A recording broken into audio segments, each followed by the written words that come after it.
সম্প্রতি একটা ঘটনা ঘটেছে যা আপাতদৃষ্টিতে সাধারণ মনে হলেও আসলে কিন্তু আধুনিক যুদ্ধের পুরো চিত্রটাই বদলে দেওয়ার ইঙ্গিত দিচ্ছে। আজকের এই বিশ্লেষণে আমরা খবরের শিরোনামের আড়ালে থাকা সেই গভীর কৌশলটা বোঝার চেষ্টা করব। তো খবরটা হলো এই যে সৌদি আরবের প্রিন্স সুলতান বিমান ঘাঁটিতে ইরানের একটা ব্যালিস্টিক মিসাইল সফলভাবে আঘাত এনেছে। আর এটা কোনো সাধারণ হামলা ছিল না, কারণ এর লক্ষ্যটা ছিল একেবারে সুনির্দিষ্ট। এই হামলায় মাটিতে পার্ক করে রাখা পাঁচটা মার্কিন বিমান বাহিনীর বিমান ক্ষতিগ্রস্ত হয়। লক্ষ্য করার মতো বিষয় হল এই ঘটনায় কোনো হতাহতের খবর পাওয়া যায়নি, কিন্তু এর কৌশলগত প্রভাবটা অনেক অনেক গভীর। কিন্তু এগুলো তো কোনো ফাইটার জেট বা বোমারু বিমান ছিল না। তাহলে আসল প্রশ্নটা হলো, কেন ঠিক এই প্লেনগুলোকেই বেছে নেওয়া হলো? কি এমন বিশেষত্ব এদের? টার্গেট করা বিমানগুলো ছিল KC-135 স্ট্র্যাটো ট্যাঙ্কার।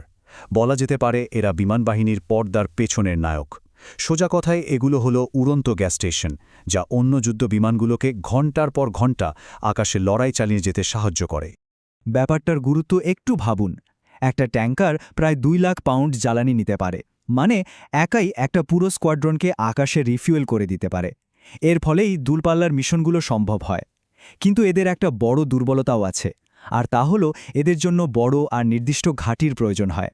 ফলে ভূমি থেকে ছোড়া মিসাইলের জন্য এগুলো একটা সহজ টার্গেটে পরিণত হয়। আর ঠিক এই দুর্বলতাটাই আমাদের নিয়ে যাচ্ছে এই হামলার মূল কৌশলের দিকে। এখনকার যুদ্ধটা আর শুধু সামনাসামনি হচ্ছে না, এটা হয়ে দাঁড়িয়েছে লজিস্টিক্সের যুদ্ধ, মানে সাপ্লাই লাইনের উপর আঘাত হানা। দেখুন, চিন্তা ভাবনার পরিবর্তনটা ঠিক কোথায়? আগেকার দিনের কৌশল ছিল সরাসরি ফাইটার জেটের সাথে লড়াই করা, একটা হাই রিস্ক ব্যাপার। কিন্তু এখনকার কৌশলটা অনেক বেশি সূক্ষ্ম। সরাসরি যুদ্ধবিমানের সাথে না লড়ে তাদের সাপ্লাই লাইনটাকে কেটে দেওয়া হচ্ছে।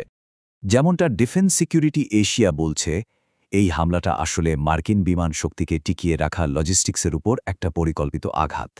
মূল লক্ষ্যটা হলো লড়াই করার ক্ষমতাটাকেই ভেতর থেকে দুর্বল করে দেওয়া।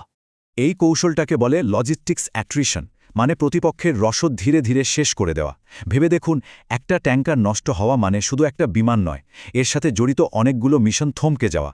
এতে প্রতিপক্ষকে তাদের ঘাঁটি রক্ষার জন্য বাড়তি মনোযোগ দিতে হয়, যা তাদের মূল শক্তিকে অন্যদিকে সরিয়ে দেয়। কিন্তু সৌদি আরবের এই ঘটনাটা একা নয়। এটা আসলে একটা বড় ছবির অংশ, যাকে বলা যায় অ্যাট্রিশন বা ক্ষয়ের ধারা।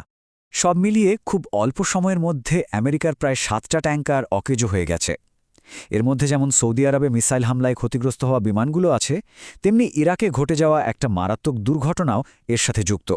ইরাকের ঘটনাটা শুধু মর্মান্তিকই ছিল না, এটা জন্ম দিয়েছিল সম্পূর্ণ নতুন এক লড়াইয়ের, আর সেটা হলো তথ্যযুদ্ধ বা ইনফরমেশন ওয়ার। কি হয়েছিল তা নিয়ে সাথে সাথেই দুটো একেবারে ভিন্ন গল্প ছড়িয়ে পড়ে। একদিকে মার্কিন সেন্টকম বলছে এটা একটা দুর্ঘটনা, অন্যদিকে ইরানপন্থী পক্ষগুলোর দাবি বিমানটিকে গুলি করে নামানো হয়েছে। কোনো নিশ্চিত প্রমাণ ছাড়া প্রশ্নটা থেকেই যায়, দুর্ঘটনা নাকি হামলা? আর এটাই দেখিয়ে দেয় যে আজকের যুদ্ধক্ষেত্রে সত্যি মিথ্যার এই লড়াই কতটা গুরুত্বপূর্ণ হয়ে উঠেছে। তাহলে এই দুটো ঘটনাকে যদি আমরা একসাথে দেখি, একদিকে মিসাইল হামলা, অন্যদিকে এই বিতর্কিত দুর্ঘটনা, এগুলো যুদ্ধের ভবিষ্যৎ নিয়ে আমাদের কি বলছে? এখান থেকে মূল যে বিষয়গুলো উঠে আসছে তা হল, এখনকার যুদ্ধের নতুন ফ্রন্টলাইন হল লজিস্টিক্স। সরাসরি সংঘাতের চেয়ে প্রতিপক্ষকে ধীরে ধীরে ক্ষয় করে দেওয়ার উপর জোর দেওয়া হচ্ছে।